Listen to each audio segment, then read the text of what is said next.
Hey guys, this is Blue Forest. I hope you're doing well. So today we're going to do part 2 of the SIG 100 list, where we're looking at each SIG by class. I'm going to give you an overview of the SIG. We're going to look at what they look like at SIG 1, and then also give you a good sense of what they look like at SIG 100, because it's really useful information to know what a bot looks like once they're at very high SIG. A lot of people don't know this, and because 5-star SIGs and so forth are among the rarest currency in the game, you want to be very careful and strategic about who you're investing those SIGs into. We'll also look at things like activation rate, because some SIGs activate a lot more often or a lot more useful. Some others are much more circumstantial and activate a lot less often. So even though this is not a ranking of SIGs, it is important to look at each SIG in isolation apart from the bot, because you want to be very smart and strategic about who you're choosing to pour those SIGs into. So we're going to do the Brawler class today, and we're going to start with MV1. So his SIG is I'll Take You All On. This has two components. Unfortunately, MV1 SIG is one of those SIGs that only activates once per fight and is for a brief duration. It's 7 seconds long, that's it. I don't usually like SIGs like this because you're just not getting a lot of benefit from them. With that said, it has two components. He gets a very large 90% armor buff when he drops below 20% health, and he also gets 3 melee buffs for that 7-second duration. At SIG 1, he's getting 21% melee buffs, 3 of them. Those melee buffs go up to just over 44% strength at SIG 100, so they roughly double in strength. The good thing about his SIG is that the armor buff is the same at SIG 1 or 100, and that's what most people are going to care about more anyway. The downside, like I said, though, is that it's only a one-time SIG and is only 7 seconds long, and in many fights, you won't get any benefit out of it because you have to drop below 20% anyway. With that said, it will help you out sometimes. It's pretty good for beginning players that are going to get hit more often, and then even for experienced players, if you're in really difficult fights, it definitely does give you some protection.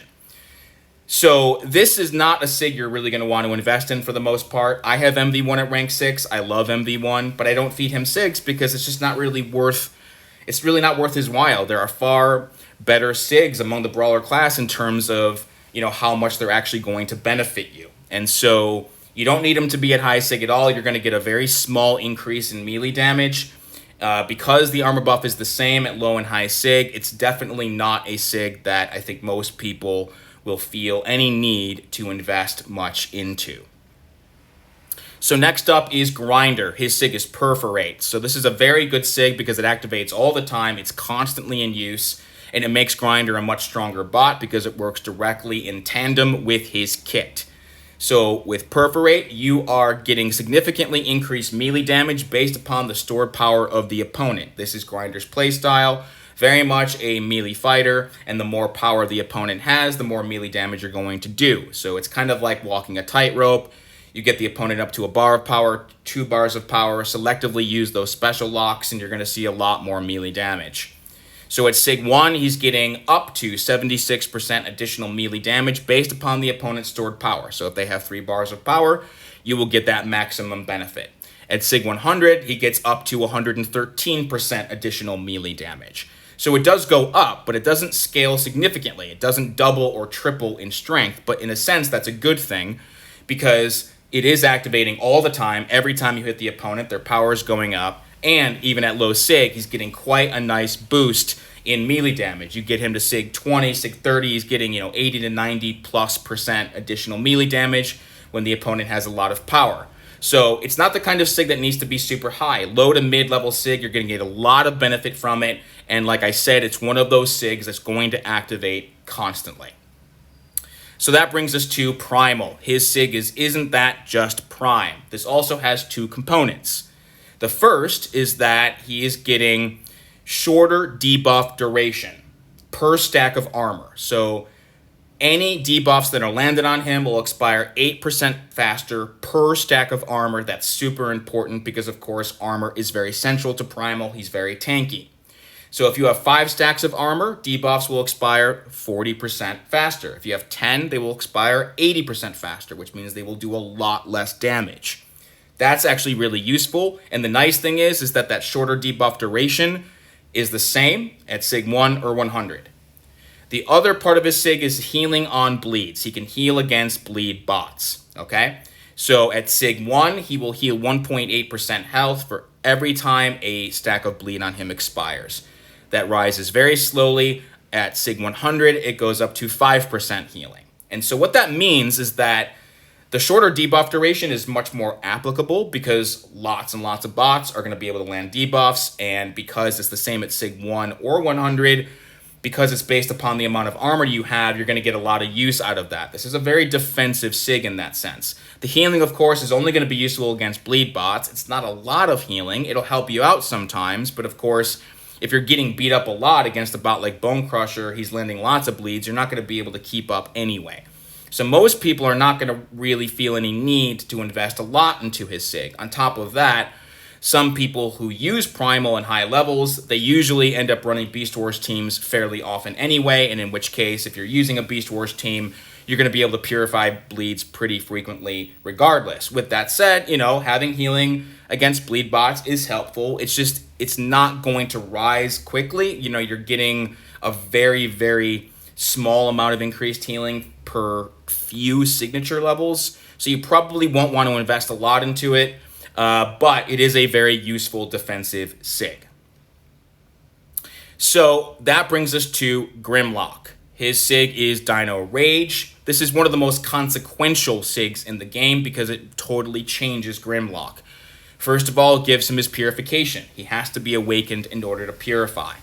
On top of that, he gets a melee buff every time he purifies, and a debuff, which of course he's doing passively and easily all the time. The melee buff increases with SIG level. It's 8% at SIG 1. That goes up to 30% at SIG 100. So it nearly quadruples in strength. And of course, you can constantly refresh these melee buffs with his unstoppables. You're also getting melee buffs with his specials. And you can stack these melee buffs, right? So every time he's purifying a new debuff, you'll get another one of these melee buffs. And so in long fights against DOT bots, and obviously you're using Grimlock mostly against DOT bots, you can end up stacking a bunch of these melee buffs and do a ton of damage with him. So it is a very useful SIG in that sense. And if Grim is your main purifier, because at the end of the day, most people end up using Grim or TC, one of them, as their main purifier, and then maybe using other bots for certain circumstances. If Grim is your main purifier, I do think it's very worth investing in his SIG because you get that SIG up to 15, 20, 30%. Melee buff, that's really strong. You stack them, that's going to be a ton of extra damage, and it has a high activation rate because, again, even though you have to have DOT landed on you, you can also use it against things like Harm Accelerator and other DOT mods, and that's the kind of fight you want to use Grimlock for. So it's a very worthwhile SIG. Obviously, it gives him his purification, and once you stack up some of those buffs, you're getting a lot of additional damage, which is very easy to refresh because those melee buffs are really easy to refresh with Grim. So it's a very strong SIG overall. So that brings us to Thundercracker. So TC's SIG is Ascension. His is probably the most game-changing SIG in the game, certainly one of them.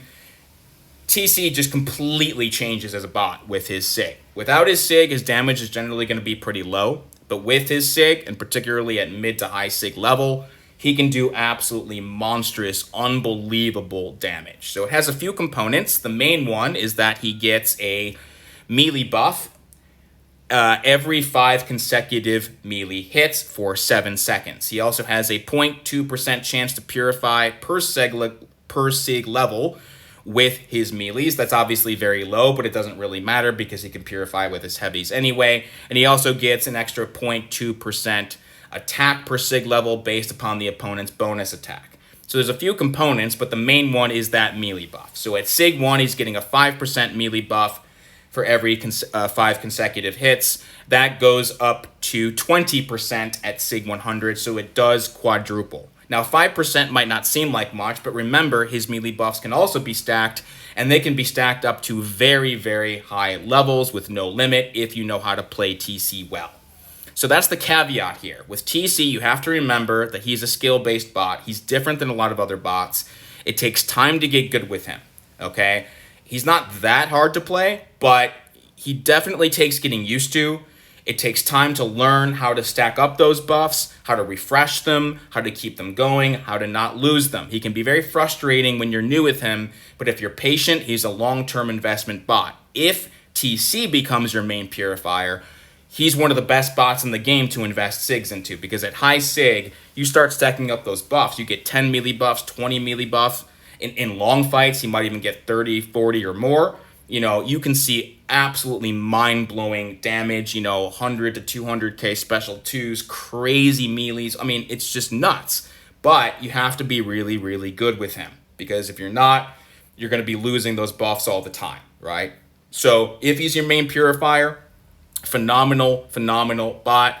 And it's one of the most lopsided differences in damage you will ever see. Like an Unawakened or a SIG 1 TC versus a SIG 100 TC, the damage for a SIG 100 TC is just going to be off the charts and so much higher than an Unawakened or a very low SIG TC. So his SIG is outstanding, and of course it activates constantly. So that brings us to Motormaster. His SIG is King of the Road. He has a very circumstantial SIG. It's a polarizing SIG. So he gets a melee buff for every 20% of lost health. So at 80, 60, 40, and 20, he gets up to 4 of them, okay? At SIG 1, he's getting a 15% melee buff every time he loses 20%. At SIG 100, that goes up to 60%, okay? So it also quadruples, and so that means that a SIG 100 Motormaster at 20% is going to be getting 240% additional melee damage with 4 of those buffs. That is very significant.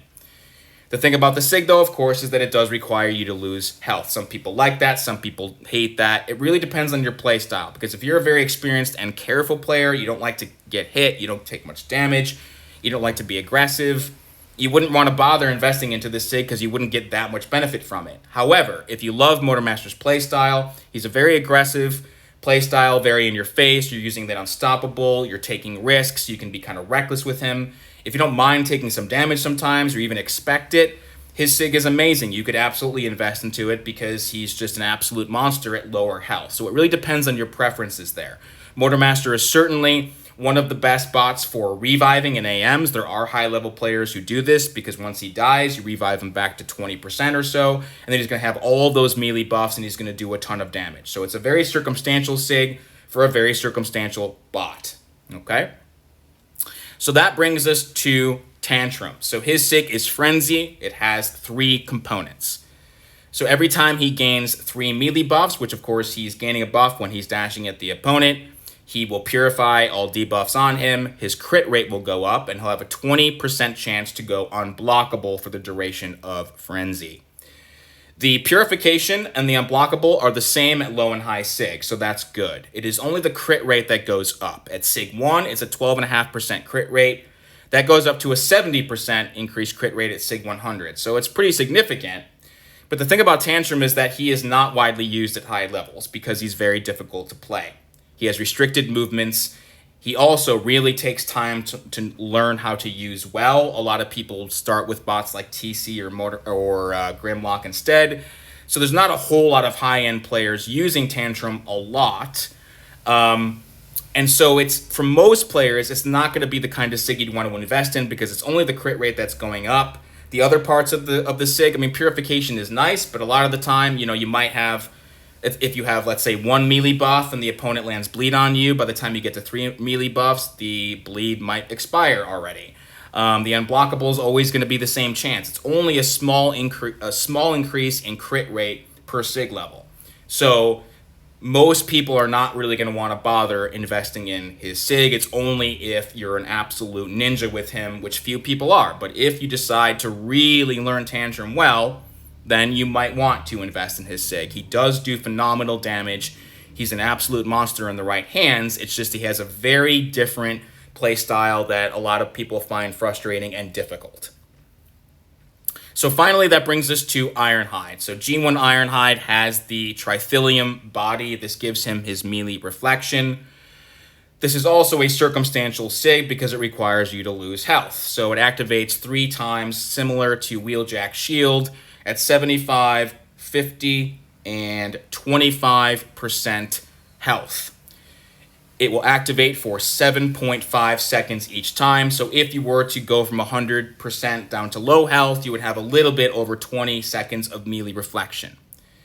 So this is the kind of SIG that is also kind of polarizing in the sense that you have to lose a decent amount of health in order to activate it. You have to lose a lot of health in order for it to activate more than once. Some fights it won't activate at all. The melee reflection, by the way, is also very RNG based. So at SIG 1, you're going to have a 16.4% chance to reflect melees, which means that most of them will not reflect during that 7.5 second window. His scales in a very similar way to sound waves reflect ranged. It goes up to 90% at SIG 100. So if you had a SIG 100 Ironhide, then yeah, he would be reflecting almost everything, and that would be amazing, because it does deal damage for 75% attack, which means if you have a rank 5, rank 6 Ironhide, you're going to see a ton of damage. And of course, if you fought against him in the time slides, you've seen that he can do some crazy damage with that melee reflect. The problem, though, in addition to the fact that you have to lose health in order to activate it, is that you'd have to get it to a very high SIG level in order to be able to rely on it. At low SIG, it would help you out occasionally, but for the most part, it wouldn't activate that much.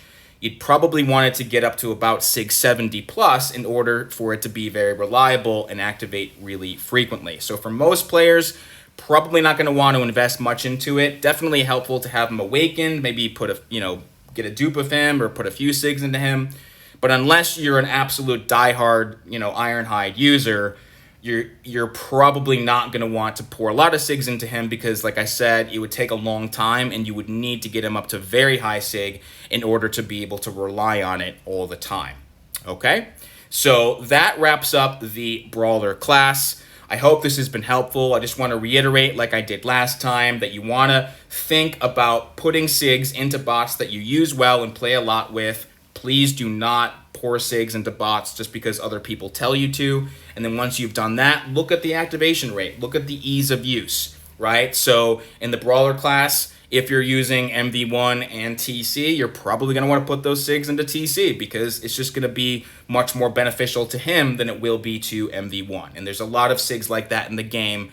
They work in very different ways, and some are going to be a lot more helpful to you than others. So take care, guys. I will release videos on the other classes over the next couple of weeks. Let me know if you have any questions, and we will speak again soon.